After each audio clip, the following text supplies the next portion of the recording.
I have given over the years a great deal of to my good friend Paul Ryan for his compromises and his Faustian bargains with Donald Trump. He has tried to finesse all this, and he and I had a back and forth earlier this year about his opposition to Trump, which was mainly based on his electability rather than his fitness.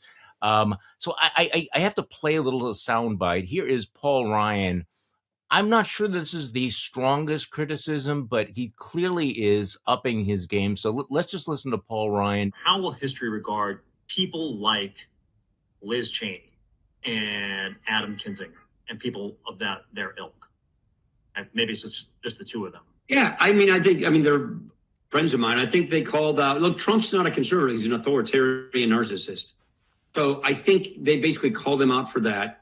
He's a populist authoritarian narcissist.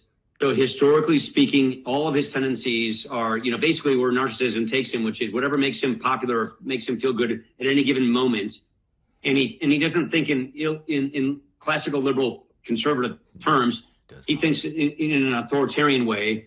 And he's been able to get a big chunk of the Republican base to follow him because, he's the culture warrior. And so I think Adam and Liz stepped out of the flow and called it out and, paid for it with their careers. But I think, again, back to my earlier point, I don't think you can be really very good at these jobs unless you're willing to lose these jobs. And there has to be some line, some principle that is so important to you that you're just not going to cross, so that when you're brushing your teeth in the morning, you look at yourself in the mirror, you like what you see. Okay, good. And I'm not going to say things like too little, too late, but, boy, I wish he would have said that back in fall of 2016. I wish he would have looked in the camera and said, okay, you know what? I have this job, but I need to be willing to lose it. And I want to look at myself in the mirror. And this guy is not a conservative. He is a narcissistic authoritarian. So good. I just wanted to give him a shout out for that. Absolutely. I want to be Will Salatan here and say, welcome to the fight. Mm-hmm. And, it's important when people are ready to join you to not push them away. And I will just say the only word of criticism I will say of that statement is that I wonder whether he understood it as self-criticism. When he is praising Liz Cheney and Adam Kinzinger, Adam Kinzinger, by the way, who joined a special military operation against the Russian embassy in Washington the other day. If